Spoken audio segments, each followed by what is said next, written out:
नमस्कार, मैं सुधांशु कुमार। आज हम बात करेंगे एक ऐसी घटना की जो पूरे अंग्रेजों को पस्त कर दिया था। ठीक है, तो बात हम उस घटना की करने वाले हैं 1857 की क्रांति। 1857 की क्रांति के मध्य 1870 के मध्य से ही राजाओं और नवाबों की ताकत जीने लगी थी। उनकी श्रद्धा और सम्मान दोनों खत्म होते जा रहे थे। बहुत सारे दरबारों में रेजिडेंट तैनात किए गए थे। स्थानीय शासकों की स्वतंत्रता घटती जा रही थी। उनकी सेनाओं को भंग किया गया था। उनके राजस्व वसूली के अधिकार व इलाके एक एक करके छीने जा रहे थे। बहुत सारे स्थानीय शासकों ने अपने हितों की रक्षा के लिए कंपनी के साथ बातचीत वार्ता भी की। उदाहरण के लिए झांसी की रानी लक्ष्मीबाई चाहती थी कि कंपनी के बाद उनकी पति की मृत्यु के बाद उनकी गोद के लिए हुए बेटे को राजा मान ले। पेशवा बाजीराव द्वितीय के दत्तक पुत्र नाना साहब ने कंपनी से आग्रह किया कि उनके पिता को जो पैसे मिलते थे वह मृत्यु के बाद उन्हें मिलने लगे। अपनी श्रेष्ठता और सैनिक ताकत के नशे में चूर कंपनी ने आवेदनों को ठुकरा दिया। औरत की रियासत अंग्रेजों के कब्जे में जाने वाली आखिरी रियासतों में से एक थी। 1801 ईस्वी में एक सहायक संधि की तौर पर किए गए और 1856 में अंग्रेजों ने उस कब्जे में ले लिया। गवर्नर जनरल लॉर्ड डलहौजी ने ऐलान कर दिया शासन को ठीक ढंग से नहीं चला जा रहा, इसलिए शासन को दुरुस्त करने की जरूरी है। अंग्रेजों ने शासन को खत्म करने की कंपनी ने योजना बना ली थी। कंपनी द्वारा जारी किए गए सिक्कों पर मुगल बादशाह का नाम हटा दिया गया था। 1849 में गवर्नर जनरल ने ऐलान किया कि बहादुर शाह जफर की मृत्यु के बाद बहादुर शाह जफर के परिवार को लाल किले से निकालकर उसे दिल्ली में कहीं और बसाया जाएगा। 1856 में गवर्नर जनरल कैनिंग ने फैसला किया कि बहादुर शाह जफर आखिरी मुगल शासक या फिर बादशाह होंगे। उनकी मृत्यु के बाद उनमें से किसी भी वंशज को राजा नहीं माना जाएगा। उन्हें केवल राजकुमारों के रूप में मान्यता दी जाएगी। और इस तरह अंग्रेजों ने एक एक करके रियासतों और साम्राज्य का अंत किया और अपना स्वामित्व पूरे भारत में स्थापित कर लिया। किसान और सिपाही गांव में किसान और जमींदार भारी भरकम लगान वसूली के सख्त तौर तरीकों से बहुत ही परेशान, बहुत ही व्यथित थे। बहुत सारे लोग महाजनों से लिए गए कर्ज को लौटा ही नहीं पा रहे थे। इस कारण उनकी पीढ़ियों की पुरानी जमीन हाथ से निकलती जा रही थी। कंपनी के तहत काम करने वाले भारतीय सिपाहियों के असंतोष की अपनी वजह थी। वह अपने वेतन और सेवा शर्तों के कारण परेशान थे। कई नए नियम उनकी धार्मिक भावनाओं और आस्थाओं को ठेस पहुंचाती थी। आपको जानकर हैरानी होगी कि उस समय बहुत सारे लोग समुद्र पार करना नहीं चाहते थे। उन्हें लगता था कि समुद्र पार यात्रा से उनका धर्म और जाति भ्रष्ट हो जाएगा। जब 1824 में सिपाहियों को कंपनी की ओर से लड़ने के लिए समुद्र के रास्ते जाने का आदेश मिला तो उन्होंने इस हुक्म को मानने से इनकार कर दिया। हालांकि उन्हें जमीन के रास्ते जाने में कोई आपत्ति नहीं थी। सरकार के हुक्म न मानने के कारण उन्हें सख्त से सख्त सजा दी गई। क्योंकि यह मुद्दा खत्म नहीं हुआ था, इसलिए कंपनी को इस कानून में साफ कर दिया गया कि अगर कोई व्यक्ति कंपनी की सेना में नौकरी करेगा तो जरूरत पड़ने पर उसे समुद्र पार भी जाना पड़ सकता है। इसके अलावा सिपाही गांव के हालत से भी परेशान थे। बहुत सारे सिपाही खुद भी किसान थे। वे अपने परिवार गांव में छोड़कर आए थे, लिहाजा किसानों का गुस्सा जल्द ही सिपाहियों में भी फैल गया। सुधारों पर प्रतिक्रिया अंग्रेजों को लगता था कि भारतीय समाज को सुधारना जरूरी है। सती प्रथा को रोकने के और विधवा विवाह को बढ़ावा देने के लिए कानून बनाए गए।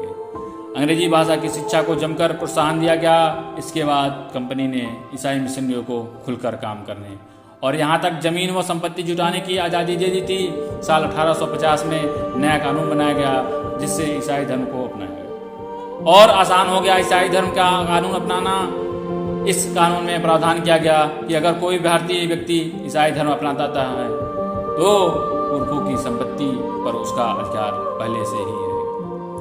अंग्रेजों की नीतियों में बहुत सारे भारतीयों को यकीन हो गया कि अब अंग्रेज उनका धर्म भ्रष्ट और उनकी सामाजिक रीति रिवाज परंपरागत जीवन शैली को बिल्कुल नष्ट भ्रष्ट त्रस्त कर रहे हैं। सैनिक विद्रोह संघर्ष कोई बात नहीं है, लेकिन कभी कभी संघर्ष इतने फैल जाते हैं कि राज्य की सत्ता भिन्न भिन्न हो जाती है। भारत के उत्तरी भागों में 1857 में ऐसी स्थिति पैदा हो गई और शासन के 100 साल के बाद ईस्ट इंडिया कंपनी को एक भारी विद्रोह से जूझना पड़ रहा था। 1857 में शुरू हुई इस बगावत ने अंग्रेजों के अस्तित्व को खतरे में डाल दिया था। मेरठ से शुरू हुई बगावत आगे चलकर भारत के अलग अलग शहरों तक फैल गई। समाज के विभिन्न तबकों के आसन लोग ने विद्रोही तेवरों के साथ उठ खड़े हुए। कुछ लोग मानते हैं कि 19वीं सदी के उपनिवेशवाद के बाद खिलाफ दुनिया भर में यह सबसे बड़ा शत्रु संघर्ष था। मेरठ से दिल्ली तक 29 मार्च 1857 को युवा सिपाही मंगल पांडे को बैरकपुर में अपने अफसरों पर हमला करने के आरोप में फांसी पर लटका दिया गया। चंद दिनों बाद मेरठ में तैनात सिपाहियों ने नए कारतूस के साथ फौजी अभ्यास करने से इनकार कर दिया। सिपाहियों को लगता था कि उन पर कारतूस जो है वो उनके ऊपर गाय और सूअर की चर्बी का लेप लगाया जाता है। हिंदू गाय के मांस को नहीं छू सकता और सूअर के मांस को मुस्लिम नहीं छू सकते। इसके चलते 85 सिपाहियों को नौकरी से निकाल दिया गया और उन्हें अफसरों का हुक्म न मानने के आरोप में 10 साल की सजा सुनाई दी गई। 9 मई 1857 की बात है कि मेरठ में तैनात दूसरे भारतीय सिपाहियों की प्रतिक्रिया बहुत जबरदस्त रही। 10 मई को सिपाहियों ने मेरठ की जेल पर धावा बोल दिया। धावा बोलकर सिपाहियों को आज़ाद करा लिया और उन्होंने अफसरों पर हमला करके उन्हें मार गिराया। इसके अलावा उन्होंने अपने लिए और अंग्रेजों को आग के हवाले कर दिया। उन्होंने युद्ध का ऐलान कर दिया। सिपाही पूरे देश में अंग्रेजों के शासन को खत्म करने पर आमदा हो गए थे, उतारू हो गए थे, लेकिन सवाल यह था कि अंग्रेज के जाने के बाद देश का शासन कौन चलाएगा। सिपाहियों ने इसका भी जवाब ढूंढ लिया था। मुगल सम्राट बहादुर शाह जफर को फिर से देश की सत्ता सौंपना चाहते थे। मेरठ के कुछ सिपाहियों की टोली 10 मई की रात घोड़ों पर सवार होकर अंधेरे में दिल्ली पहुंच गई। जैसे ही उनके आने की खबर मिली, दिल्ली में टुकड़ियों ने बगावत कर दी। यहां भी कई अंग्रेज अफसर मारे गए। देशी सिपाहियों ने हथियार व गोला बारूद अपने कब्जे में ले लिया और इमारतों को आग लगा दी। इसके बाद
सारे महत्वपूर्ण नेता सामने आए।